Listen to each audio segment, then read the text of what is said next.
Good morning, Dan and Amy. This too shall pass. This too shall pass. Mm-hmm. Yeah. I'm fascinated by conservatives in particular who say this moment of purge and civil unrest and disintegrating civic institutions. This too shall pass. The pendulum will swing. No, it won't. It will pass. That's Yeah, but not. what's America going to look like when it does pass? Well, that's the point. The point is this shoot too shall pass into what? Roger Kimball, in his piece at New York Post, talking about the present being in part the continued progression of the radicalism of the '60s, cites Evelyn Waugh, who observed in 1939. But have you read Brightheads Revisited? Evelyn Waugh is great. One of the great authors of the 20th century, underappreciated. If you haven't read Brideshead Revisited, read it. Evelyn Waugh, 1939, noting, the more elaborate the society, the more vulnerable it is to attack, and the more complete its collapse in case of defeat. He, on the eve of World War II, at a time like the present, it is notably precarious. If it falls, we shall see not merely a dissolution of a few joint stock corporations, but of the spiritual and material achievements of our history. This too shall pass into what? Eric Kaufman is a professor of politics at Birkbeck College, University of London. He's the author of White Shift, Populism, Immigration, and the Future of White Majorities. He had a piece in Quillette that is fascinating because of this survey that he did. He wanted to ascertain how willingly liberal Americans are to jettison America's cultural identity and history. So on May 7th, he asked what he thought were outlandish questions, 16 statements in which he wanted to get a reaction from self-identified liberal and very liberal, mainly young whites. He did the same questions, again, the same statements to which he wanted to get responses, a month later, June 15th, after the George Floyd killing and the protests. I'll give you an example. One of the statements to get the reaction from those he surveyed. Move, after public consultation, to a new American anthem that better reflects our diversity as a people. Francis Scott Key's out. We need a new anthem. The number of respondents, young, white, liberal respondents supporting that, 71% in May, 80% in June. Another one. Respectfully remove the monument to 4 white male presidents at Mount Rushmore as they presided over the conquest of Native people and repression of women and minorities. 44%. I'm sorry. This isn't May versus June. This is liberal, self-identified liberal versus very liberal. So on the anthem change, 71% of liberal people supported anthem change, 80% of very liberal.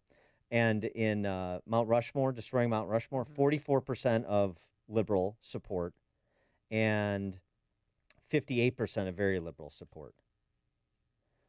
Well, it's not coming down. But the fact that they even want it, 44% and 58%, wow.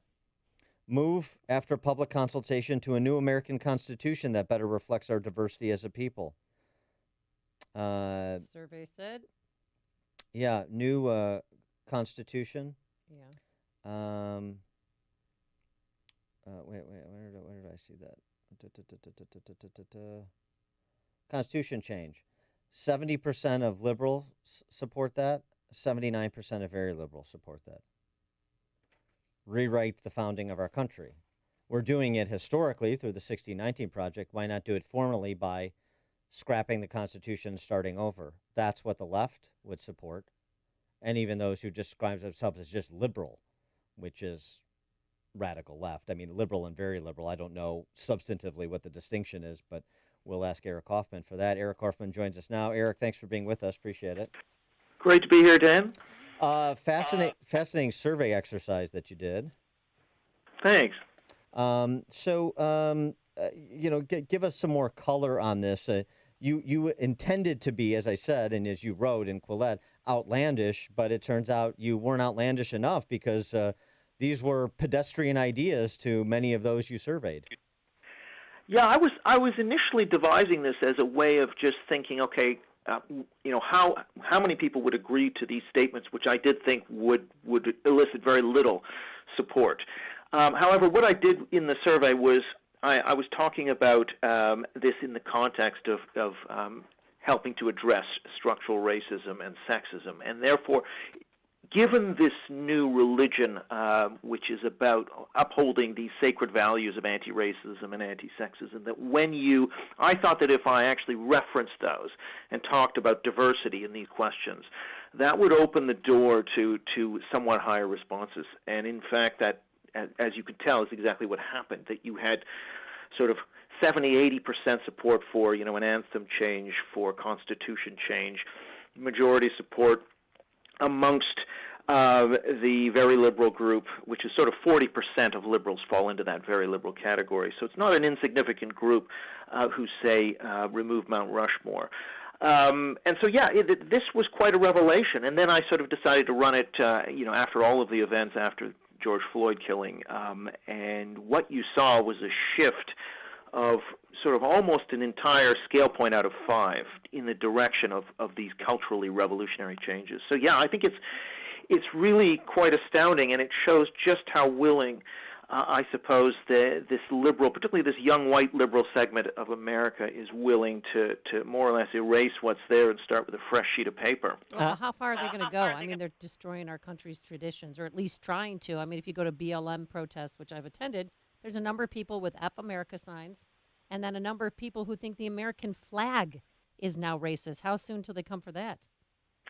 Well, so I asked a question about, suggesting that the flag needed to be replaced to reflect diversity, and you got 42% of the very liberal group saying that was necessary. And similarly with the name United States of America, 34%, so about a third of the very liberal group and about 28% of liberals. So, and then the thing that is important, and I think what we see in the data is, the average age is 35, which is about, in the data, which is sort of around the U.S. average, but about 12 years younger than the median voter.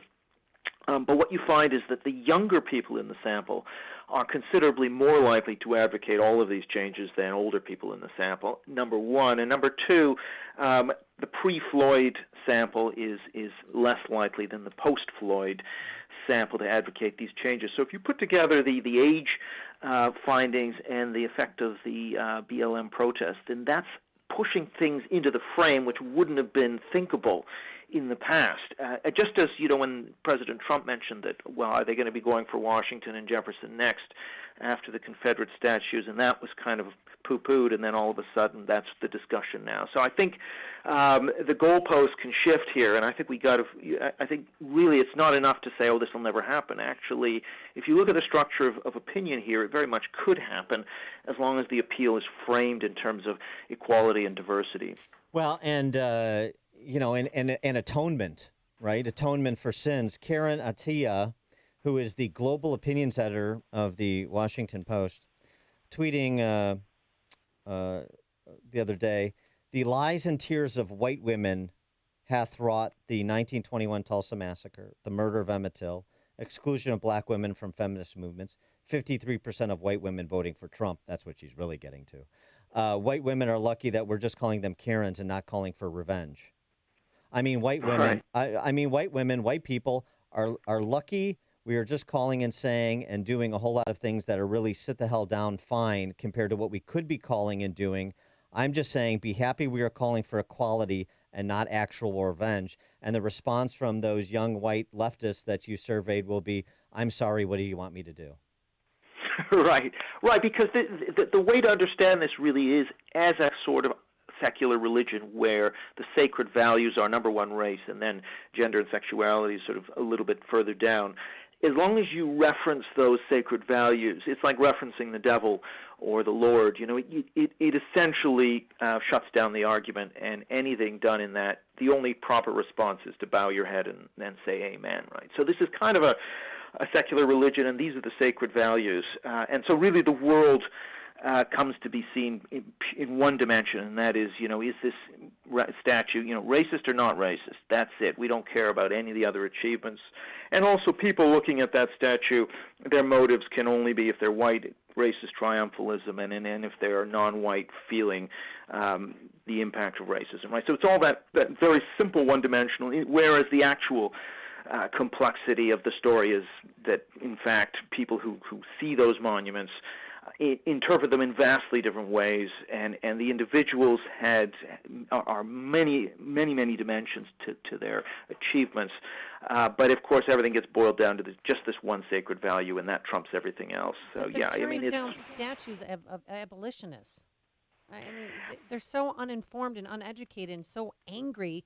They're not even taking the time to realize what they're doing is somebody who fought for the abolishment of slavery. Yeah, I mean, this is the astounding thing, right? I mean, I think, however, there is, to some extent, an attempt to sort of read racism into any of these statues, even if there's a shred of politically incorrect belief that can be spun out as racism. That therefore means they should be disqualified and excommunicated. And so it is this very much this witch hunting religious sort of, this person has profaned the sacred, they must go. So it's that, again, that very simplistic. It's like you downloaded some software which made you see the world only in one color, or in two colors, black and white, with no shades of gray. And once you've got that software downloaded, I mean, everything looks, you're a hammer, everything looks like a nail, and there's really no limit to the emotions that you can express, because it's all righteous and holy. And I don't know where this stops, really. I mean, there has to be a concerted effort to try and, come up with a narrative that can block this. Mark Hemingway talks about that exact counter-narrative, talking about a quiet counter-revolution underway, noting that 17 states have enacted legislation protecting First Amendment rights on campus.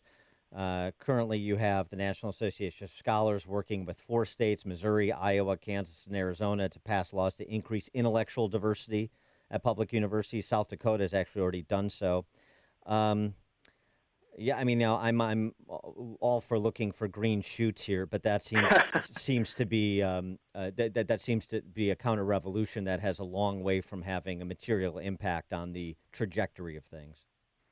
Yeah, absolutely. I mean, but I do think that the conservative movement has been in some ways a bit culpable in focusing so heavily on foreign policy and economic policy, that the cultural, the educational, the historical side of things has been neglected for many decades, partly because it was seen as too hot to handle, or it's maybe the province of, it's been captured by the left. But I think the conservatives are going to need to get into the detail of, for example, state history curriculum, which textbooks are mandated. They're going to need to get into the detail of universities and how they are regulated. So, for example, one of the things that is needed is really to hold to have some government regulator that essentially forces universities to obey the law and not to deviate from the law. And that's going to actually require patient policy work, which has not taken place. And slowly, I think it will have to be turned that way. You have to get into these institutions that are more or less directing the culture. Mm-hmm. Mm-hmm. Yeah, otherwise, Evelyn Wau's prediction comes true, I'm afraid.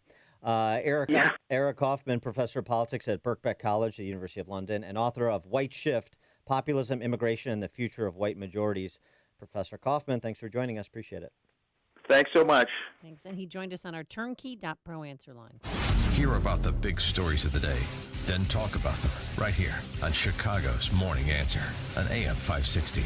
The Answer. The number one fear amongst retirees today is running out of money in retirement. And that's with good reason, because the last thing you want to be is 75 years old, full of life, and flat broke. Hi, this is Tom Fortino, host of the Alpha Wealth Hour, heard every Saturday at 9 a.m. here on AM 560. Today, we're living longer than ever before, so your retirement savings has to last 2, 3, even 4 decades. So how do you safely generate more income in retirement without risking everything you've worked for in the stock market? And what can you do to help ensure you never run out of money in retirement? The answer's in our free retirement income planning packet. It's packed full of little-known strategies on how to generate income in retirement, getting the most from Social Security, minimize taxes, and reduce the risk of outliving your income. You don't need to take unnecessary risks to generate income in retirement, and I'll prove it to you. You have a